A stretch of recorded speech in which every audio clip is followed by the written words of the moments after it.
Hi children, welcome to my fourth video on the very first lesson of our 10th standard.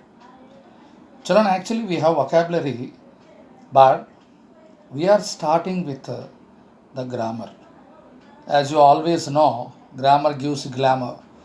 So this one and the fifth video completely based on grammar. This one we are discussing the clause, defining and non-defining.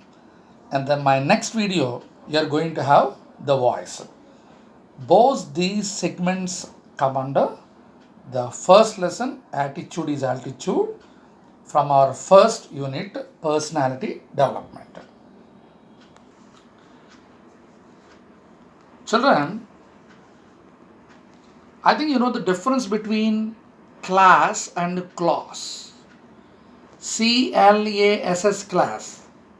You're all group of students. It makes a class. Now coming to grammar, this is a clause. CLAUSE. There you see clauses. Clauses.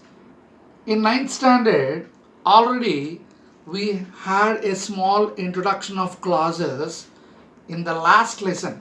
If you remember, Abraham Lincoln lesson, very clearly, that is freedom. In that unit, freedom, we clearly had a small introduction to relative clauses. I try to quote one sentence so that you can remember. Try to recall, the man who takes away another man's freedom is a prisoner.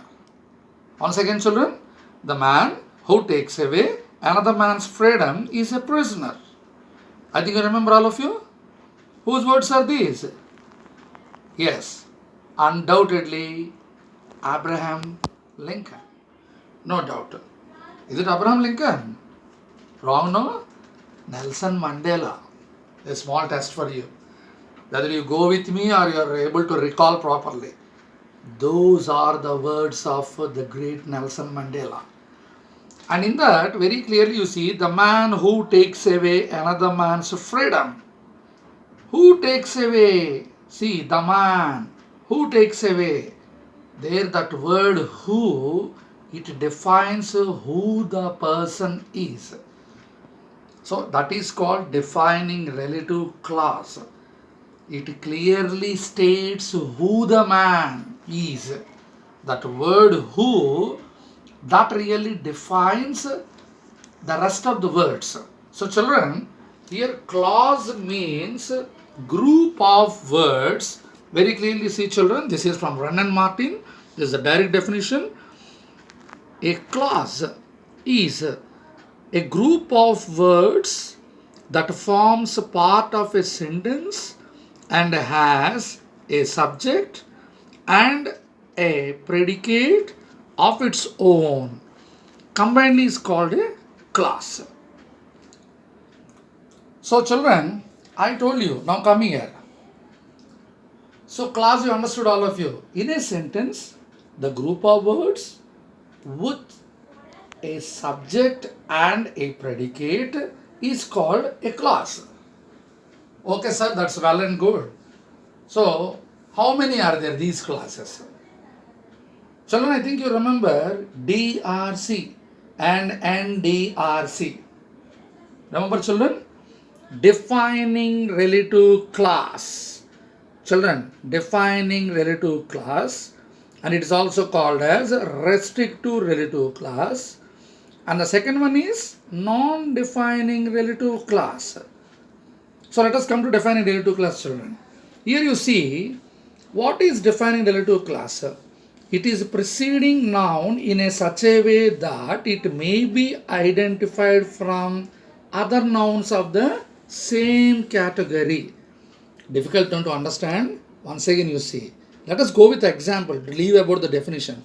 The boy who gave me this book did not tell his name.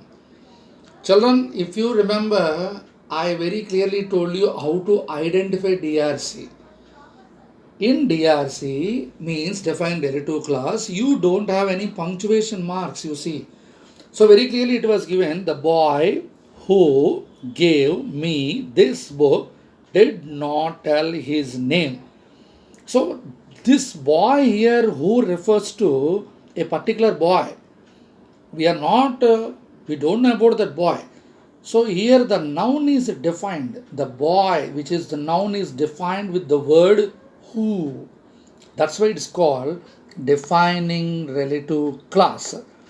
And you see, if this class is omitted, omitted means not there, it would not be clear which boy we are talking about. We don't know, because there are many boys, no. But particularly it states about the boy who gave me this book. And he is the boy who didn't tell his name. Understood? So let us go to another example. The dog which went mad had been shot dead. So there are many dogs. So one particular dog which went mad had been shot dead. Here also see in this sentence, no punctuation, no commas, no hyphens. Next example you see, she gave me every item which that means which or that I asked for. Here also no punctuation. Next one, the man who brought you here is my uncle. Many men are there, but one particular man brought you, and that person is my uncle. All who are that saw him were happy. Here also, who are that. Don't worry about these words, who, which, that. The only thing what you have to see, when there is no punctuation, that is defining relative class. Children understood? Now let us go to non-defining relative class. Very simple, children. Sir, already defined relative class you explained. So what is the basic difference between these two? In non-defining relative class, you will have punctuation. That's it. So it is adding some more information about already defined nouns or pronouns. We add a comma or an hyphen. We will add. You directly go to the example. See, very clearly you see, children. My friend, comma, who is still without a job, comma, got engaged last week. So specifically you are telling about your friend. Of course you didn't name him. There are many friends of somebody, but it is your friend. So you already defined. That's why you are adding more information by dividing the whole sentence or clause into commas. And next one you see, Satish, comma, whom you dislike, comma, speaks highly of you. Clearly we said the name of the boy, Mr. Satish, and we are adding more information about him. And next sentence you see, my father, comma, who is a teacher, comma, is very honest. So here also you are speaking about your father and you are giving information about him. And the last one, the boys, comma, who had scooters reached there on time. Every boy doesn't have a scooter. Only the boys who had scooters, they reached there on time. So here also commas are separating the sentence. So finally, children, in conclusion, NDRC, you have punctuation. DRC, you don't have punctuation. On the whole, both are called defining relative class, non-defining relative class. Children, hope you understood. If you haven't, once again watch this video. After this, I am going to share a small assignment, a worksheet, so that you can do on your own DRC and NDRC. Okay, children? Bye.